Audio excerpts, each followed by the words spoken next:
Edinburgh charity Cyrenians launched their new Tell Your Story campaign this week, aimed at changing public perceptions of those living in poverty. We had this survey commissioned with YouGov, and the survey came back and told us, really quite surprisingly, that a quarter of people in Scotland, in fact more than a quarter of people in Scotland, felt that laziness was the cause of poverty, and we really found that quite shocking.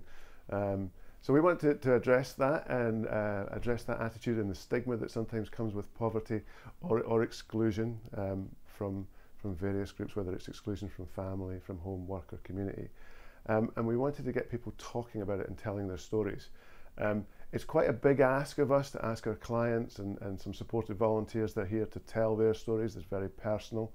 And we felt that if we could get everybody telling their story, and that's why our slogan, we all have a past, a present and a future, why we're using that, so we all can share. So we've various members of staff have put their stories out there, some volunteers, and of course some of our clients have quite bravely gone out there and told us their stories.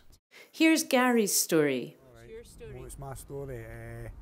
Well, basically, I'm sort of in recovery for addiction myself, but I'm a wee bit down the line, and what was it? I was looking for employment. You know what I mean? And like peer support work. Great, because I didn't need to be sort of like, I wasn't shameful or, you know, didn't feel condemned because of my history. You know, my history got me the job, you know what I mean? The drug addiction, the criminality, you know what I mean, having that lived experience. So, and I wasn't sort of nervous at the interview about speaking about that kind of stuff, so. And do you think that had held you back getting other jobs? Oh, definitely. There's a lot of stigma around being a junkie, you know, whether you've cleaned up or not, you know what I mean? It's like... And how long? We asked Gary about the work he does as a peer support worker. Well, what I'll do is usually meet them informally, you know what I mean? Try and get a mutual venue, meet them for a coffee and just suggest maybe volunteering opportunities, working with the guys, doing good food. Not just good food though, you know, any volunteering opportunities in Edinburgh.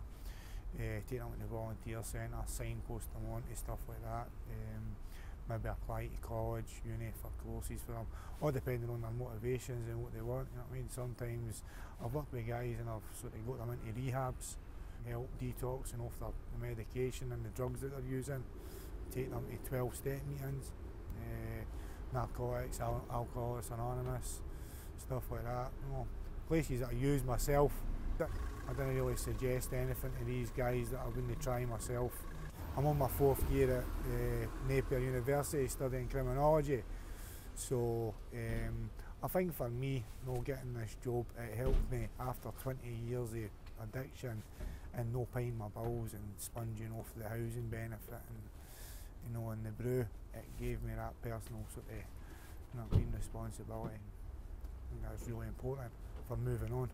You know. We want to get that message out that people in poverty, it's not a choice that they have, and they need support, and we're here to provide support, whatever that support might be, and help people find their own way out of the situation or the difficult situation that they're in.